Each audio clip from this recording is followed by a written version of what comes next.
Welcome my page. কেমন আছেন সবাই? আশা করি ভালো আছেন। আজকে আমি অনেক মজার একটি রেসিপি করে দেখাবো। সেটি হচ্ছে রুই মাছ এবং রুই মাছের ডিম দিয়ে একটি রেসিপি। যদি আপনারা আমার মতো বাসায় এভাবে ট্রাই করেন আপনাদেরও ভালো লাগবে। প্রথমে আমি রুই মাছগুলো সুন্দর করে ধুয়ে ভেজে নিলাম। তারপর রুই মাছের ডিমটাকে একটু পেঁয়াজ, আদা, রসুন, ধনিয়া পাতা দিয়ে ঠিক এভাবে করে আমি ভেজে নিব। আপনারা দেখলে বুঝতে পারছেন, গোল গোল করে পেঁয়াজুর মতো করে আমি ভেজে নিব রুই মাছের ডিমগুলো। তারপর আমি একটু উল্টিয়ে পাল্টিয়ে মাছের ডিমগুলোকে ভেজে নিব। মাছ আমি ভেজে নিয়েছি, বেশি কড়া করে ভাজার দরকার নেই, যেহেতু এটা আমি দো পেঁয়াজা করব। সো বেশি কড়া করে ভাজলে ডিমগুলো অনেক শক্ত হার্ড হয়ে যাবে, খেতে ভালো লাগবে না। দেখুন আমি ডিমগুলো ভেজে উঠিয়ে নিচ্ছি একটা বাটিতে। ঠিক এভাবে করে ডিমগুলো আপনারা একটু ভেজে নেবেন, হালকা হালকাভাবে আগুনটা লো হিটে রেখে। সবগুলো ডিম আমি এভাবে ভেজে ভেজে উঠিয়ে নিব। তারপর সেই ফ্রাই প্যানে আমি কিছু কাঁচামরিচ এবং পেঁয়াজ একটু বেরেস্তার মতো করে নিব। একটু ভালোভাবে একটু লাল লাল করে ভেজে নেবেন পেঁয়াজ মরিচটা। তারপর এখানে 2 টেবিল চামচ আদা রসুন বাটা, বাকি মশলা যা আছে, হলুদ ফাঁকি, মরিচ ফাঁকি, লবণ, সব আমি একটা একটা করে অ্যাড করে দিব এটার ভিতরে। যেহেতু আমি কাঁচামরিচ দিয়েছি এখানে, এজন্য শুকনো মরিচটা একটু কম দিব। দেখুন আমি মশলাগুলো সব দিয়ে দিয়েছি। এখন আমি একটু মশলাগুলো কষিয়ে নিব। মশলাগুলো কষানোর জন্য আমি হালকা একটু পানি দিয়ে দিলাম, নাহলে পুড়ে যাবে মশলাটা। আর পেঁয়াজটা একটু বেশি লাল করে বেরেস্তা করে নেবেন। এই রুই মাছের বেরেস্তাটা, দো পেঁয়াজাটা একটু পেঁয়াজটা একটু লাল লাল করে বেরেস্তা করে নিলে ভালো লাগে।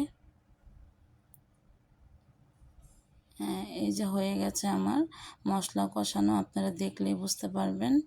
মশলাটা আমি সুন্দরভাবে কষিয়ে নিয়েছি। দেখুন আমার মশলা কষানো হয়ে গেছে।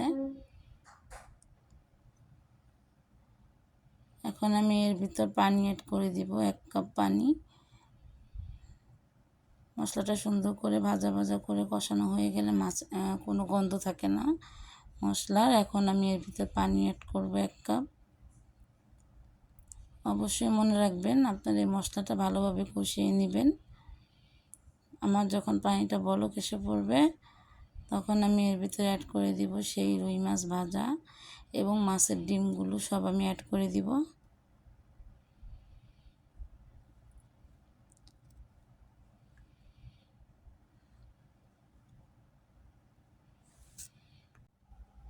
দেখুন আমি মাছের যে ডিমগুলো ভেজে রেখেছিলাম সেগুলো আমি দিয়ে দিলাম। এভাবে করে আপনারা বাসায় রুই মাছ ভেজে এবং মাছের ডিম একসাথে ভুনা করে খেয়ে দেখতে পারেন। আমার কিন্তু এই রেসিপিটা খুব ভালো লাগে। আপনারা বাসায় আমার মতো ট্রাই করে খেয়ে দেখবেন, আপনাদেরও ভালো লাগবে।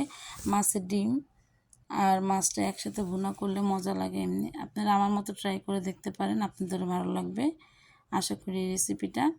তারপর আমি দিয়ে দিলাম একটু পানি। আমি পানিটা বলক ওঠার সময় দিয়ে দিয়েছি মাছ আর মাছের ডিমগুলো। যেহেতু আমি এটা শুকনো শুকনো ভুনা করব, সেজন্য আমি বেশি পানি অ্যাড করিনি। তারপর এর ভিতরে একটা টমেটো আমি কেটে দিলাম। টমেটোটা দিলে টক টক ভাল লাগে, খেতেও ভাল লাগে, এই জন্য আমি একটা টমেটো দিয়ে দিলাম। আপনারা চাইলে আর 2-1টা দিতে পারেন, আমি একটাই দিব। তারপর দেখুন এবার আমি লাস্টে একটু জিরা ফাঁকি অ্যাড করব। অবশ্যই টালা জিরাটা দিবেন, টালা জিরা ফাঁকিটা দিলে ফ্লেভারটা খুব ভালো আসে। দেখুন আমার হয়ে গেছে রুই মাছের দো পেঁয়াজা। আমি শুকনো শুকনো করে এভাবে ভুনা করে লাস্টে একটু ধনিয়া পাতা দিয়ে নিব। আসলে ধনেপাতা না দিলে কোনো রান্নাই মনে হয় সম্পূর্ণ হয় না, দেখতেও ভালো লাগে ধনিয়া পাতাটা অ্যাড করলে। দেখুন আমার হয়ে গেছে রুই মাছ এবং রুই মাছের ডিম দিয়ে এই দো পেঁয়াজাটা। আপনারা বাসায় অবশ্যই ট্রাই করবেন। মাছ এবং মাছের ডিম একসাথে যদি এভাবে আমার মতো ভুনা করেন, আপনাদের বাসায় অবশ্যই ভালো লাগবে।